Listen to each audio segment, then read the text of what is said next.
Hello, everyone. Welcome to what used to be the 21 Hats podcast and is now the Business Advantage TV podcast. I'm your host, Lauren Feldman.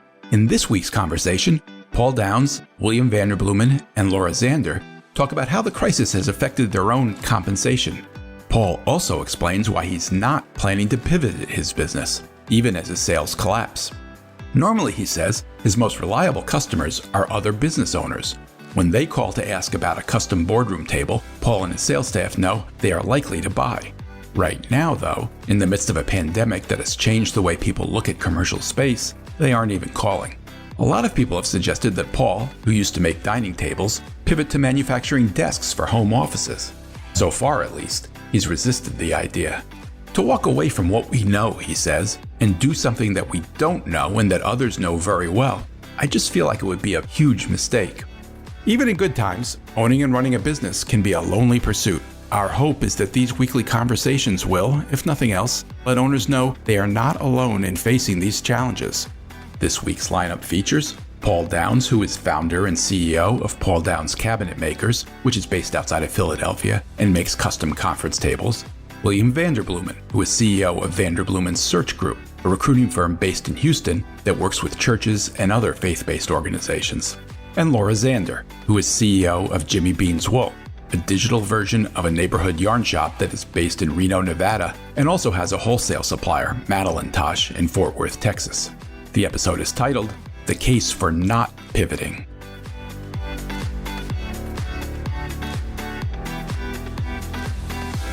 Laura, we haven't spoken with you in a few weeks. What's going on? Well, right now we are in the midst of trying to purchase a building in Fort Worth for the Madelintosh business. That's the supplier you bought last year, and the reason you've been spending a lot of time in Texas.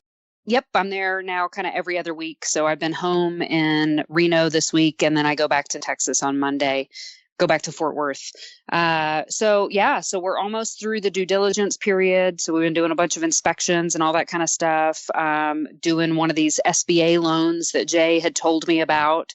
So it's a 504 loan, and just found out last night that our bank that we've been with forever, US Bank, has denied our loan for this. So now I got to go find a smaller community bank that focuses on small business. Why did they say they denied it?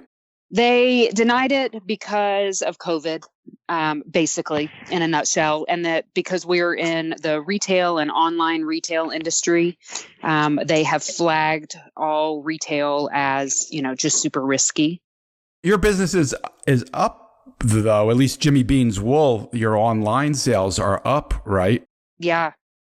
Were they just looking at the supplier, which I assume their sales are probably lower than expected because of COVID? Is that right? Well, no, now actually they're going up. It's complicated. So over the last 3 years, we've, acquired, and that's a really fancy term, but we've brought on 3 other companies. And so from a cash flow standpoint, we've invested a lot of money in the future. And so when they're looking at our books for the last 3 years, they don't look they look good and they look fine. But given the new COVID restrictions or the new COVID rules and calculations that they're using, we're just on the cusp of what they consider to be a safe investment. And that's because they applied new rules based on if you're in one of these industries that they're deeming as risky. So yes, Jimmy Bean's is up. The Madelintosh business, we've grown the customer base 35% since January. Wow. And our sales are starting. They took a dip for sure because it was a wholesale business, but they're really starting to pick up. We're now booked out through the end of October. We have enough work to last us through the end of October, which is actually more than I want. We want to just have, 8 weeks worth of work. Is that the reason you're buying a building, to increase your capacity? No, we're buying a building because a couple of reasons. One, the interest rates are really low. So the monthly payment on a building would be about half of what we're paying in rent. So that's a big one. So there's a huge cost savings there. And then secondly, the nature of the work with the kitchens, and dyeing yarn, it gets really hot. And we're in Texas where it gets really hot. And so we want to be able to put air conditioning in. We want to be able to put a new venting system in. And we want to do a bunch of things to make the conditions significantly better for the people that work there. And the investment for that, you're looking at six figures at least. So if we're going to do that, it's too risky for us to do that to somebody else's building. Sure.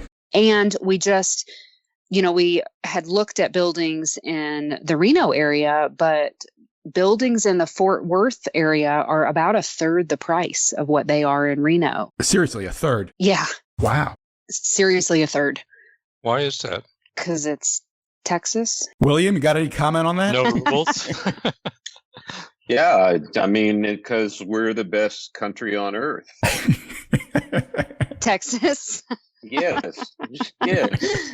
Yeah, it's Reno has the cost of living has increased so much. We're only 6 miles from the California border. And we're right down the road from San Francisco. We're right down the road from Sacramento. And so this mass exodus that's happening, and I'm sure William knows about this too, but, I'm overgeneralizing, but it's like everybody in California is leaving and either going to Nevada or Texas. And so a lot of companies are coming to Nevada. They're coming to Reno because the weather is freaking amazing. Like I think it's the best weather. I've lived in 20 different places, and it's the best weather ever. And it's just close, it's still really close to the Bay Area. So the cost of living and the building prices, I mean, we were looking at buildings, and a building, let's say a 30,000 square foot building or a 25,000 square foot building, 5 years ago, it sold, and we found multiple instances of this. 5 years ago, they sold for about 1.2 million, and now people are asking 4 million. So it's just, the growth here has had some good consequences and some kind of tough consequences to swallow. And that's with the cost of real estate. How confident are you that you're going to be able to get the loan? I'm pretty confident. Worst case scenario, U.S. Bank will give us a loan, just not for as much as we want. We would like to be able to put 10% down. If worst case scenario, we'll have to put 20 or 30% down, and then they'll do the loan. But we would prefer to just put 10% down and save that money for inventory and other investment purposes. Are they asking for that, for the larger down payment, even for an SBA loan? Or was it not an SBA real estate loan? Yes, they are. The SBA is not asking for a larger down payment. They're good with the 10%, but U.S. Bank now has a cap. So if you're going to borrow over X dollars, then you have to, it's kind of like a jumbo loan with a house. If you do a jumbo loan, then, there are all these other kind of rules. But if it's an SBA loan, doesn't the SBA guarantee it for the bank? They guarantee 40%. I see. Yeah. So there's still some risk for the bank. My understanding, and I'm not the expert, obviously we need Jay, who's the expert at everything. So, what? You know what? We're going to find out if Jay listens to this podcast when he's not on it. Yes, we are.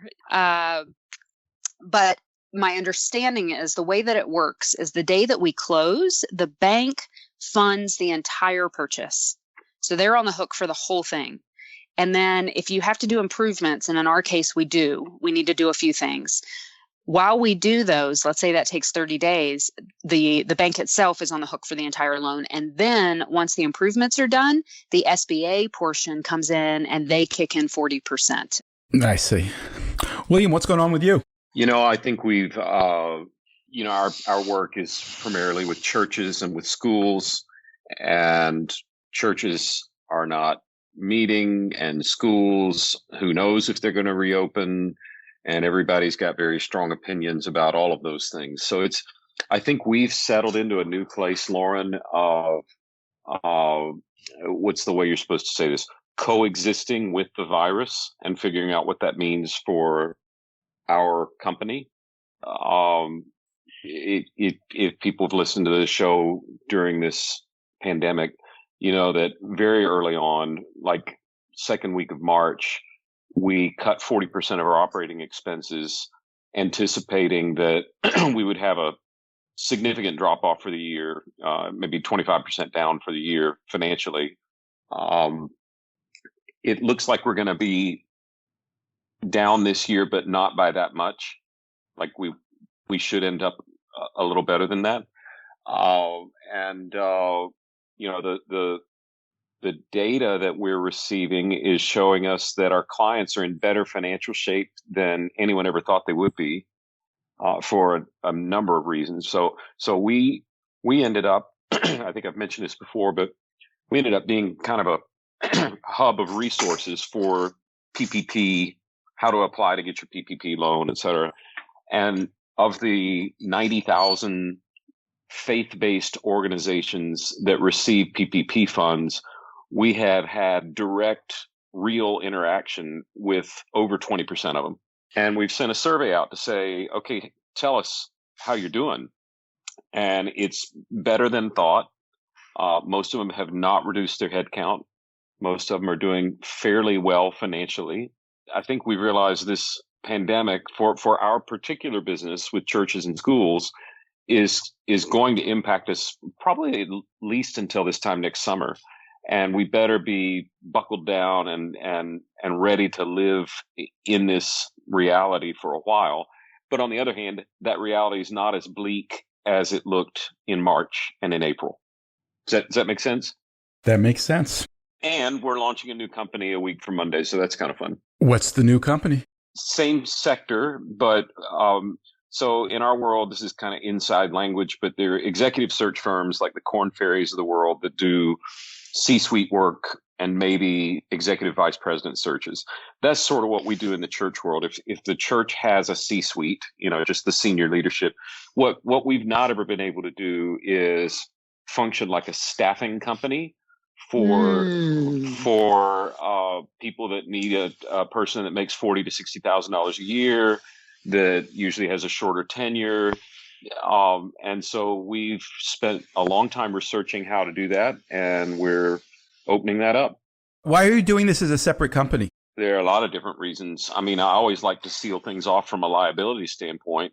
I don't want people. It's kind of, the bigger reason though, Lauren, is it's kind of like right now I'm selling. I've got a really good Lexus dealership, and I'm getting ready to open a Toyota dealership, and they're both great products, but they're very different, and they have different service departments, and they have different. Like it's just a whole different experience. So it'll be. It's called Christian Teams. And oddly enough, ChristianTeams.com was wide open. Like it was $10 or something. What we don't want, it'll be Christian Teams powered by Vanderbloemen. And if people look at the website, they'll see kind of the logo for one looks like an inverse of the logo of the other. So it'll look the same, but we want people to be real clear. You're paying a lot less. You're also receiving a very different service experience. Got it. Paul, last time we spoke, you were concerned that at a certain point, because of the pandemic, your sales were going to really fall off. You weren't sure when that was going to happen. How's it looking? It's here. This is the day.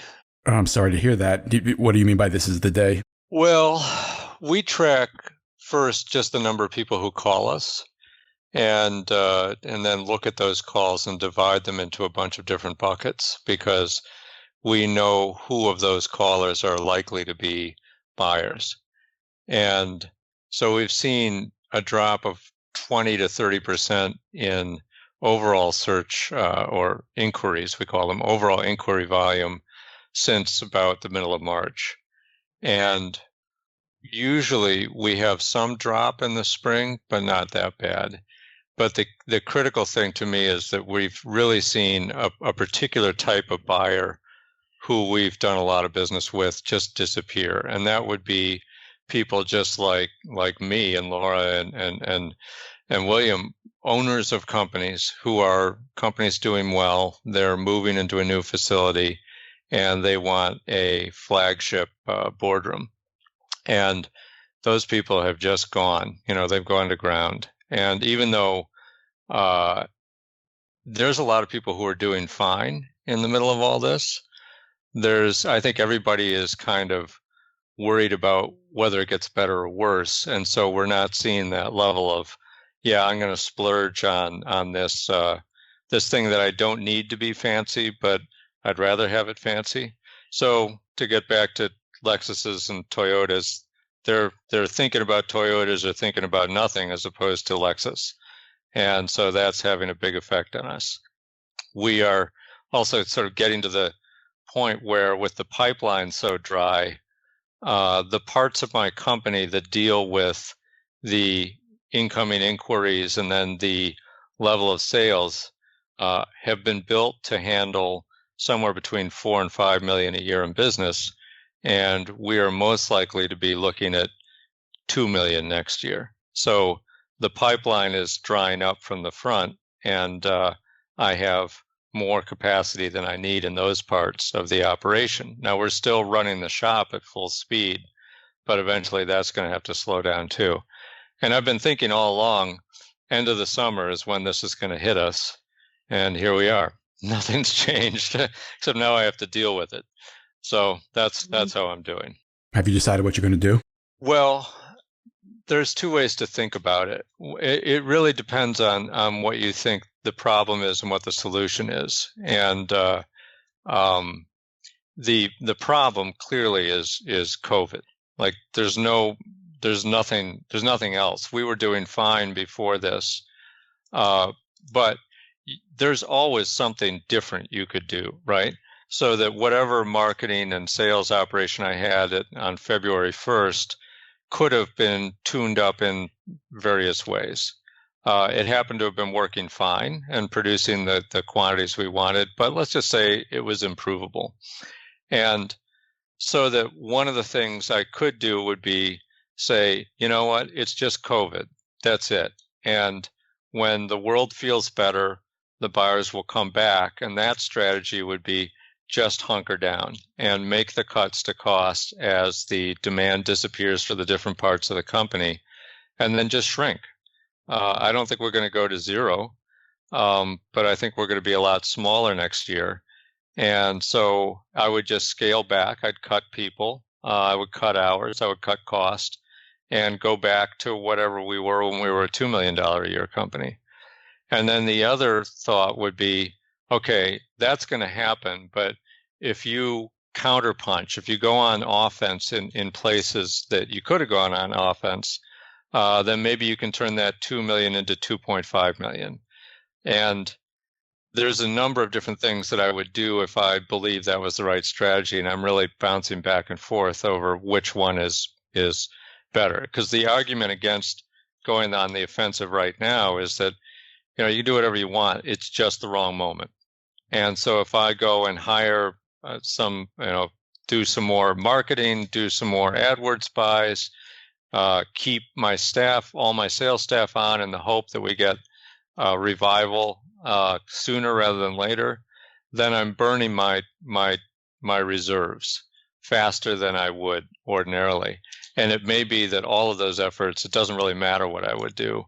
Then it just brings closer the day when we run out of resources. We just don't have the same set of resources to survive, you know, like maybe we'd only last 6 months from now as opposed to 9 months from now.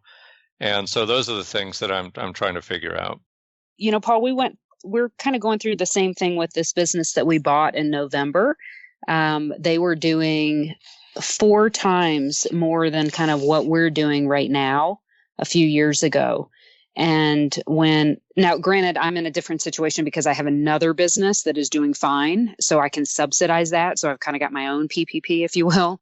Mm-hmm. But I just decided we're just going to scale down, and we're around the same thing. We're like, we'll just do 2 million and that's it. And let's see if we can make it healthy at this smaller volume. And then if the growth comes, the growth comes. What I was going to ask you was, one, how does this relate to cycling? And there's a reason I'm going to ask that. But 2, like, what do you want your life to look like? You know, how much energy do you have? Because where I'm struggling and where I ended up was I don't know if I'm ready to like fight to try to grow and to try to do this marketing and blah, blah, blah, when I don't know what I'm fighting against. I mean, it's changing every single day. So for us to try out and like actively really try and go get new business when I don't know, I'm not sure I fully comprehend what our customers are going through. It just feels like a moving target. So the lazy part of me is like, you know what, if we can just get by and just hunker down and just make it. And the reason I brought up the cycling, because you said that you ride, is here we go. Like you're in a really long race. Is it worth burning some energy to make it up a hill on the off chance that you might pass one guy that you think, and you'll never see him again? Or are you better off just kind of plodding along and just finishing the race as opposed to burning out? Well, that's a great analogy because I think about that a lot, just in terms of my overall approach to my business. For those who are listening who aren't cyclists, this may not mean much, but I think everybody can picture what riding 100 miles in a day would look like. It's hard. And the way I've done it and got through it is you never exert yourself at any point. Like if you're breathing hard, you're going too fast. And then you get to the finish line. And so I've always had that basic attitude towards my business because it's right on the edge of being a lifestyle business. It's sort of been a crappy lifestyle for a long time, but it's pretty good right now. And broke and scared, that's a lifestyle. You're being too modest, Paul. I know what you're referring to, but we should point out you have more than 20 employees and a manufacturing company that has been in business for how many years? Okay, but Lauren, years. having more than 20 employees, is not always something to brag about or something to be. I hear you. Well, 20, in the circles I've been in lately too, 20 is pretty tiny. And, we're at $4 million a year. And that's just opening the door to real prosperity, I would say, in the small business world. And maybe that's just because of the people I run with now. And I'm well aware that the vast majority of businesses, if you just do head count, are much smaller than that. But it's surprising how getting to that 4 million and that we have 23 employees is not quite, it's not quite nirvana because I'm still doing a lot of stuff myself. And if I decide to take 6 months off, the place would close. And, it's not really at that point of being self-sustaining, although I could see it. And I was planning on being there in a year or two, but COVID really screwed us over. So, and all I didn't mean that like you shouldn't be proud of the fact that you've built it. I just mean that sometimes having more employees is more work and it's more stressful. And so, having 20 doesn't necessarily mean it's a great lifestyle. There are times where I wish it was still just me and Doug. Right. No, I hear you on that. I think that actually, if you've got the right 20 people, it's not a bad place to be because I'm able to come in at work and spend a pretty good amount of my time doing stuff like this, not necessarily gluing pieces of wood together. I have enough time and headspace to do other things besides work, but it's at the expense of real security. As I said, like if I got sick or I was gone for 6 months, this place wouldn't survive. And I think it would need to be somewhere in the 6 to 10 million range where you can afford that whole layer of management and you've built HR and you've done all that stuff. 40 some employees seems to be kind of where that starts to happen. And I'm just not there. But we're digressing from what am I going to do next? I think that I'm leaning towards just hunkering down, and because my suspicion is that this thing is going to kill a lot of my competitors, and particularly the ones that are a lot bigger. Like some of our main competitors are $100 million plus companies, and I don't know where they're going to find the business to support that kind of overhead. Whereas if I just hang tight, I think it's going to be 2 years for me, honestly. Are those competitors you're referring to, do they do custom tables like yours? And is that what accounts for all that revenue? They do. Yeah. Yeah. I mean, there's people who are just bigger and more established than me. So there has been a big market out there. That certainly indicates. Yeah, there is. And I think that everybody who's concerned about what the future of the office looks like, I mean, those people have got to be really sweating it. We at least have flexibility. I'm able to do business with a pretty wide range of people. And as I was saying, we do business with churches, and you wouldn't think of churches as buying custom tables. We do business with small town municipal governments and school boards and police departments because we know how to make something that's a good fit for our clients' resources. And those bigger companies are all really focused on the Fortune 1000 market and those big headquarters projects and really making beautiful interiors. And I think that stuff is going to be hard to find for a couple of years. And so I hope they all die. I hope they all die really quickly, frankly. So sad. Oh my God. Well, wouldn't you be delighted if every other wool supplier in the world was gone tomorrow? I mean, it would make your life a lot easier, wouldn't it? Nah, for me, no, actually, but we have a different industry because if we do that, then maybe the craft goes away. So we definitely, there are a couple of them that are jerks that I would love for them to find employment elsewhere. But no, actually, ours is kind of the reverse. I want more and more and more competition of small businesses because, that creates more interest in what we're doing. Okay. That's a point of view. Yeah. Makes sense. But that's just, this is a different industry. We're supplying things for people to make things. So that's like saying gardening, if all the garden shops go out of business and you only have Lowe's, what does that really do to the gardening industry? Mine's a little, all my competitors are Lowe's. So if they die tomorrow and the world is left to people like me. Yeah. Yes. And we have a couple of Lowe's, if you will, in our industry. And actually one of them just died. And you're right. I mean, we celebrated and then we were able to just hire one of their top employees and she's going to move to Reno and come work for us. And they, they were even worse. I shouldn't say worse. They're nice people. But they operated under the business model where they don't need to make a profit. So they were able to price everything super low. They had gotten, 50 or 100 million in money. So they just, were out spending stuff and they really took a chunk out of our business. And there's another one like that still exists out of Europe.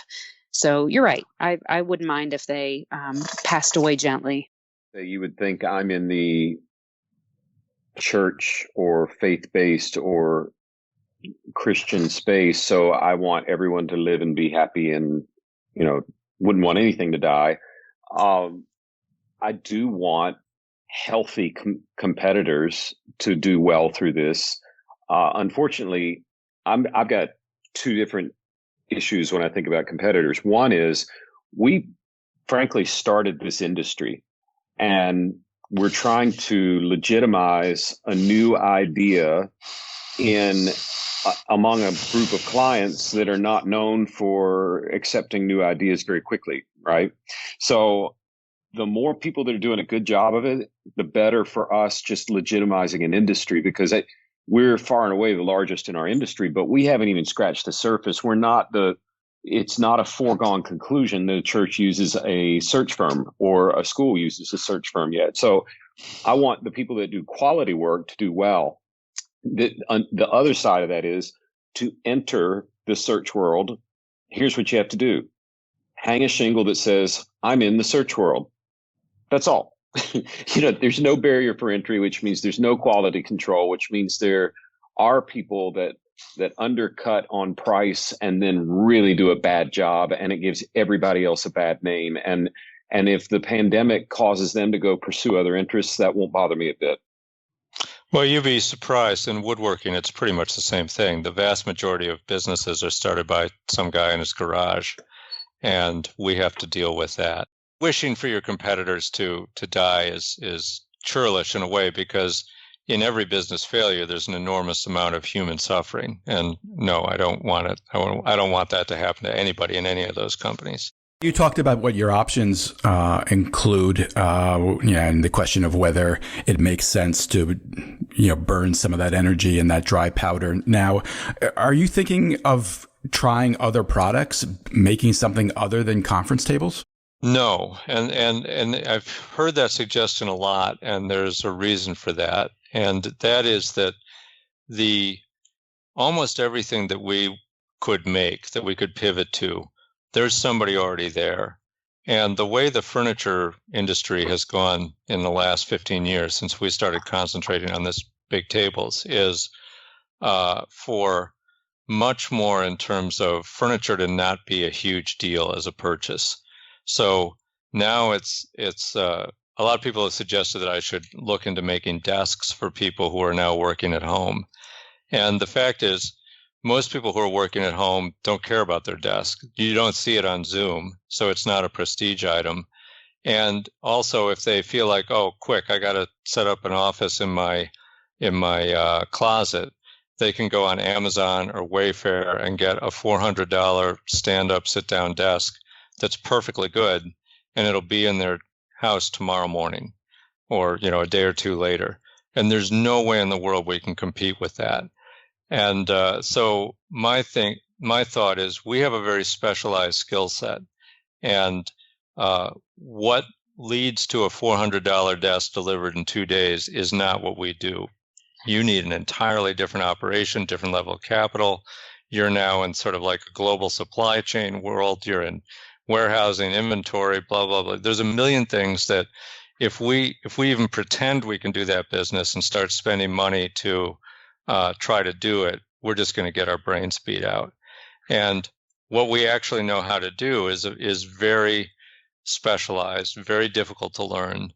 And to try to walk away from what we know and do something that we don't know and that others know very well, I just feel like it would be a huge mistake.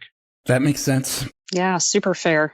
We don't have a lot of time left. I'm curious about one thing. And this has obviously been a difficult year with all kinds of changes for all of you.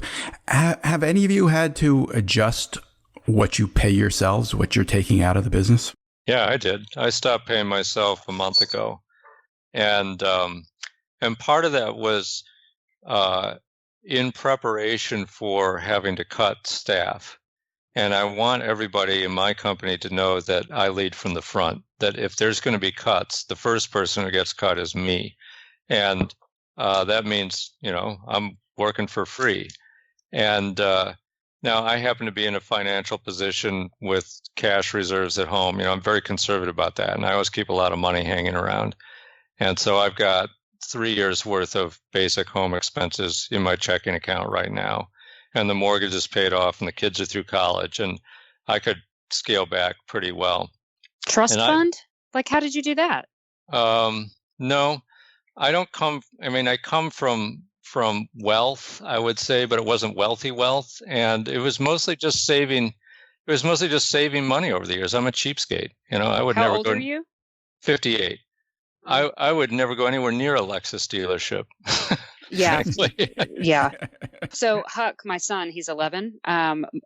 So you asked about that, Lauren. We haven't paid ourselves in a couple of years. We've actually been paying to go to work because we've been investing so much back into the business. But so I have an Xterra that's got, I don't know how old it is, 5 or 6 years old, 7 years old.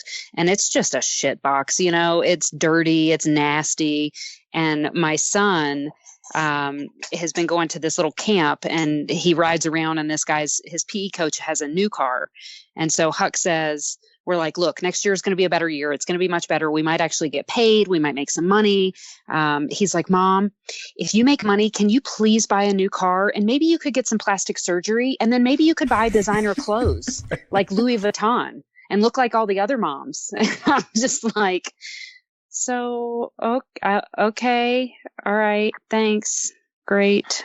Is it a terrible question to ask how you've done that for so many years? You must have some resources. Because we did the same thing that you did. My husband, I blame it on the Midwest, but he's from Wisconsin and I came from nothing. So we've always been savers.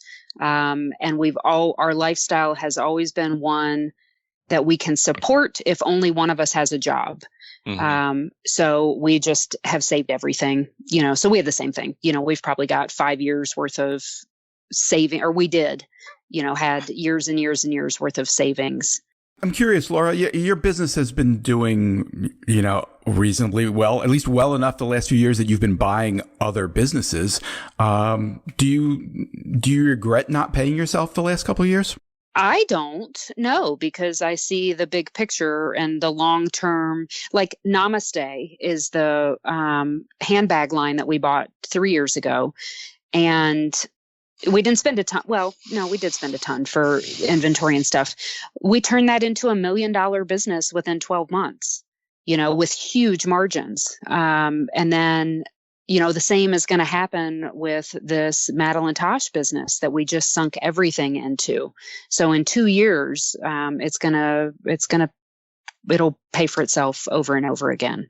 So no, it makes Doug, he's very uncomfortable and very nervous because, that big bucket that we had has dwindled down and is down to, I wouldn't say nothing, but it's closer to nothing than we're comfortable with. We're right on the cusp. Does your husband have a different job, or is he getting money out of the company too? No, he works in the business. Wow. Yeah, he works in the business. Yeah. Okay. So he's the software designer and does everything for us. So we just have gambled. I mean, I think the bottom line is we saw the industry changing and we decided to try to change differently from everybody else by kind of vertical integration. Same here, Laura and Paul. Back in March, when we reduced our expenses, the first expense that got reduced was my salary went to zero, and has stayed there.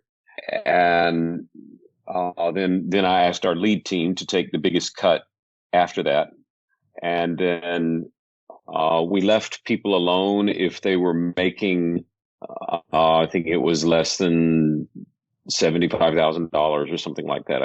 Because frankly, the money we would have saved by cutting their pay wasn't enough to offset the impact it would have on their life.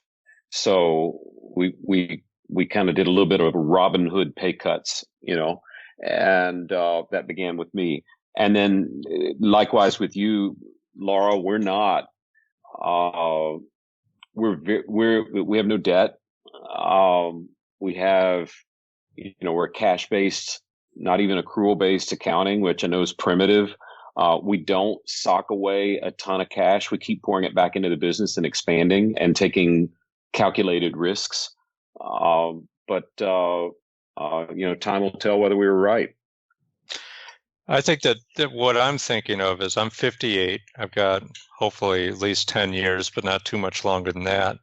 And that the wise financial move over my whole lifetime now is just to preserve the company, because yes. that's a pretty good proportion of my net worth. And as I said, if I can stick it out for 2 years, I think it's going to be a very different competitive landscape. I'm sure I'll get all the money back and then some if I can do this right. Completely agree. Good for you. And more power to you. I mean, I don't take joy in seeing businesses disintegrate at all. But I do think many industries, and ours may be one of them, it's now turning into a kind of a last man standing game. Who can pull through this?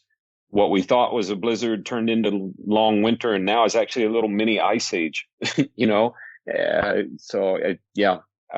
couldn't agree with you more.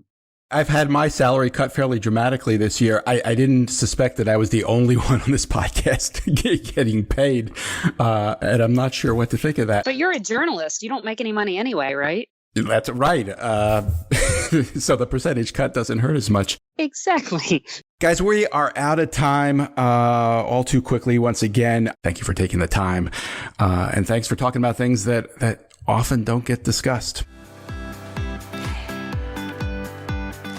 Thanks for listening, everybody. This episode was produced by Jess Thuberon, founder of Blank Word Productions.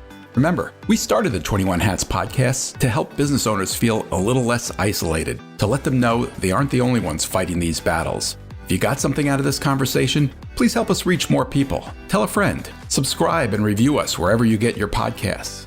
follow us on Twitter at 21_hats. And let me know if you have a question or a comment or a topic you'd like us to cover. My email address is lfeldman@21hats.com.